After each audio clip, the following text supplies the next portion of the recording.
Welcome to BSc Statistics students. In this lesson, I discuss problem 3, third problem of Simplex method of solving a linear programming problem. You see, we have discussed two problems. Now I start the discussion of the problem number 3. Here, from this particular Simplex problem onwards, so I only give the crux of the problem, so that the procedure of the problem, the way of calculating the procedure, calculating the various steps in the Simplex procedure, in the Simplex by using the Simplex procedure, we have discussed in detail. So therefore, now whichever the point I want to stress, so which are all the points I discussed, and so that I take it faster. Right? This is the problem of minimization. You see here, first of all, you see whether the objective function is maximization or minimization. If the objective function is minimization, we have to convert into maximization in this particular procedure. Minimize z is equal to minus maximum of minus z, which means is equivalent to the minus maximum of minus z. Z is this, so minus z is minus of x1, that is plus x1 minus x2 plus 3x3. This is what the problem of minus z. Right? So what we have to do here, maximum of minus z we have to consider, which is equivalent to be x1 minus x2 plus 3x3. This is the problem we do, maximum of minus z. And then again we calculate minus. And we do, after calculating the problem, we have to do, and we have to multiply with minus sign. That I will explain at the end of the problem. Right? So therefore, maximum of minus z is equal to x1 minus x2 plus 3x3. This is what the objective function you have to consider for the linear programming problem, and we have to go and solve by using this particular consideration of the maximize objective function minus z instead of plus z, that is minimize z, we consider maximum of minus z. This is what the problem. When again I specify, wherever the Simplex table I specify minus z, this is minus z, this is minus z.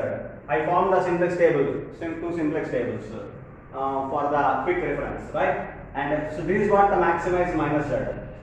Now we have to see the right hand side constants vi, whether all vi are non-negative or not. 10 to 0, observe here, therefore greater than equal to 0, no problem exactly, then we can proceed for further. What is the further procedure? For further procedure is nothing but now we have to introduce slack or surplus variables, whichever necessary, to convert inequations of the constraints into equations. You see here how many constraints are there? 3 constraints, less than or equal to, all less than or equal to. So introduce slack variables for all the constraints. I am introducing here what are the respective constraints. First of all, x1 plus x2 plus x3. This is first one. How many variables are there in the problem? 3. x1, x2, x3. So therefore now introduce x4, one slack variable is equivalent to be 10. The next one, 2x1, you write at the position minus x3. This is x3. So therefore I am writing here minus x3. Okay, and introduce another variable x5, another slack variable x5, and is equal to 2. That is what the second constraint. So next, third constraint is also less than or equal to. Introduce one more slack variable, 2x1 minus 2x2 plus 3x3, and x4, x5 already introduced. So I am introducing plus x6 is equivalent to 0. This is what the introduction of slack variables and surplus variables. So here it is x4 greater than or equal to 0, x5 greater than or equal to 0, and x6 greater than or equal to 0 are slack variables. That is what the next step. And one more thing you have to do, that is you have to introduce, you have to put the cost of these slack variables as zeros in the objective function. Therefore, I am writing here the modified objective function. Modified objective function. Objective function. So that's what I am specifying here. Maximize minus z is equal to x1 minus x2 plus 3x3 plus 0 into x4 slack variable plus 0 into x5 another one plus 0 into x6, that is another slack variable. These are the objective function, that is the object. In the objective function we have introduced 0, that is we have given the cost for 0 for all the slack and surplus variables. Here all the slack variables, right? This is what the next step. Now we have to obtain a matrix form, so that here it is the matrix form Ax is equal to B, in which A is equivalent to B. I am writing here the coefficients of x1, that is 1, 2, 2, and second one 1, 0, minus 2, third one 1, minus 1, 3, and then 1, 0, 0, 0, 1, 0, 0, 0, 1. Hope you understand. This is what the coefficient matrix A. Coefficient matrix A. And then next x. How many variables are there? x1, x2, x3, x4, x5, x6. These are the 6 variables. It's a column vector 6 by 1. And then B. B is the matrix, right hand side constant matrix. The value is 10 to 0. You can also observe that this is what the initial basic feasible solution. Now you come and consider the initial basic feasible solution. The next step is you have to write, you have to obtain an initial basic feasible solution by using the formula. What is the formula? Xb is equal to B inverse B. So therefore I am erasing the problem here, and so that I want to obtain an initial basic feasible solution. What is initial basic feasible solution? Xb is equal to B inverse B. So what is B? 1, 0, 0, 0, 1, 0, 0, 0, 1. Inverse is also itself the same particular matrix B. 10 to 0. And now what are the vectors in Xb? What is the values? Values of variable. What are the variables in Xb? In the basis. In the basis Xb, here are 1, 0, 0, 0, 1, 0, 0, 0, 1. Here are y1, y2, y3. This is y4, this is y5, this is y6. y4 is 1, 0, 0. Therefore, x3, x4, x4, and y5 next x5, y6, x6. These are the values of, that is variables in the vector in the basis matrix xb. So x4, x5, x6, which are 10 to 0. Again, I am specifying that by considering x1, x2, x3 values, by putting x1, x2, x3 values are zeros and solving the resulting system of m variables is nothing but our basic solution. Leave it and come here. x4 is equal to 10, x5 is equal to 2, x is equal to x6 is equal to 0. This is what the initial basic feasible solution. And so that now we have to solve the remaining system of the solution by putting put the initial basic feasible solution in the first column of the simplex table. That is here I am writing here 10 to 0. Do you understand this? This is what the procedure we have to do.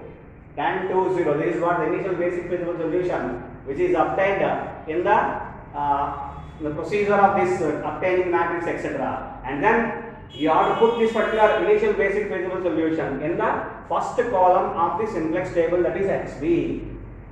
Remaining how many vectors are there?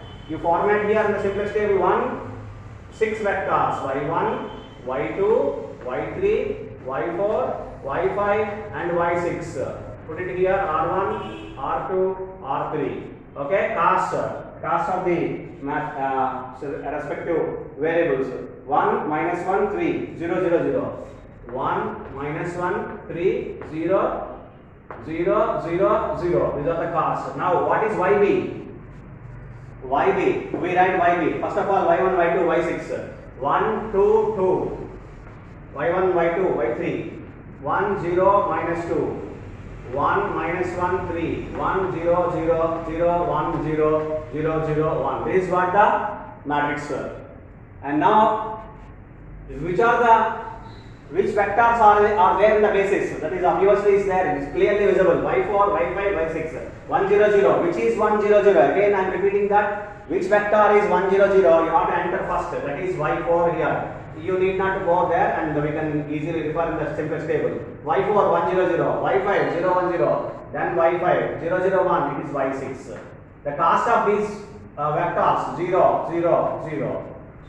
Right? This is what the Simplex table, the formation of the Simplex table. Now you have to calculate z, not z, now minus z. So I am indicating say minus z here, the value of minus z. Now we are calculating maximizing minus z, and then again multiplying minus sign, minus of maximum of minus z. This is maximum of minus z. If you multiply with minus, you will get the answer. Leave it. First of all, maximizing minus z. This is what the problem we are doing. Maximizing minus z. That is what I am indicating minus z here. Right? You calculate 0 into 10, 0, 0 into 2, 0, 0 into 0, 0. So therefore, minus z value is 0. What is that? Cb into xb. Z is equal to formula. And now, zj minus cj. Cb yj minus cj. Cb yj minus cj. 0 into 1, 0 into 2, 0 into 0, 0 into 2, 0, minus 1, minus 1. 0 0 0, minus 1, minus of minus, plus 1, 0 0 0, plus 0, 0, and minus 3, it is minus 3, 0 to 0 to 0. So the respective to that we have two negatives, minus 1, minus 3, and zj minus cj, and therefore we have to consider most negative of them, which is nothing but among which minus 3. The respective to minus 3 we have vector y3, therefore y3 enters the basis. So I am erasing all and I am writing, I am going into the procedure. Right? So now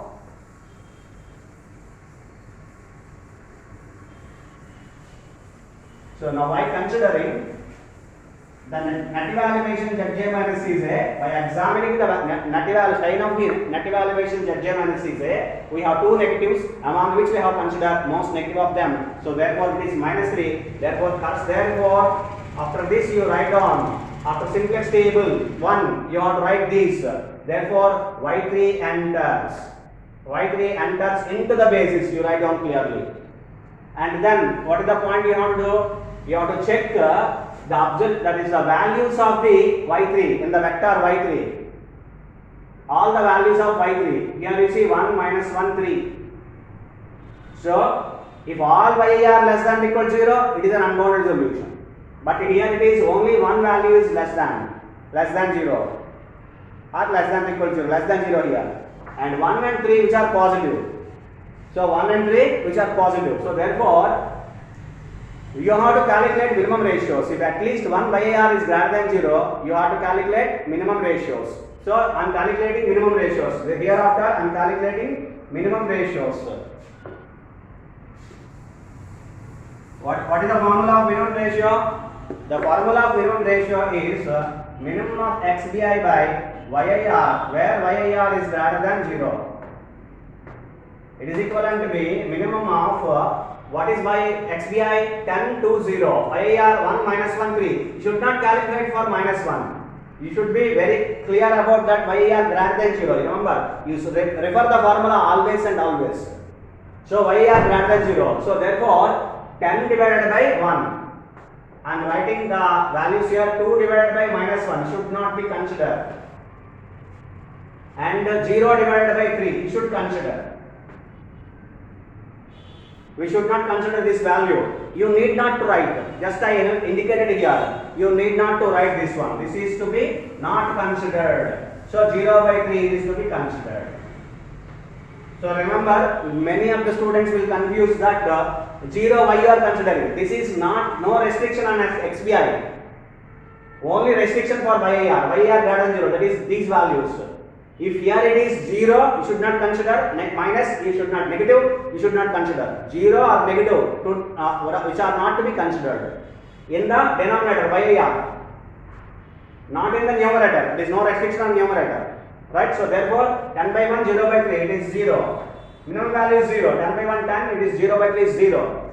And I have specified in both the problems, simplex 1 and 2, this particular point very clearly that just minimum ratio is not enough.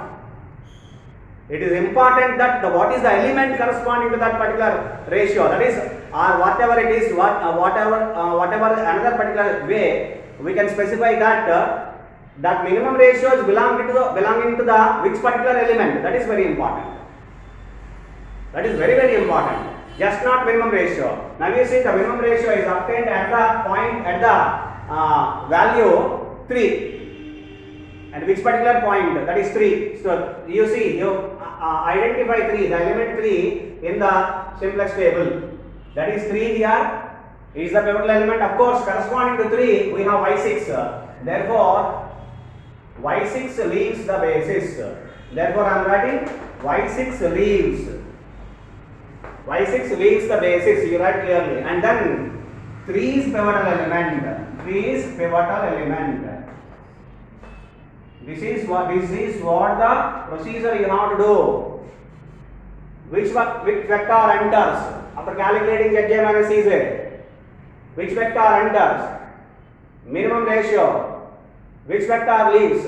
What is the pivotal element? These are the points you have to write, and then you have to go for row operations. The row operations are going to be performed after simplex table 2. So after forming the simplex table 2, that is very clear. After forming the simplex table 2, you have to obtain the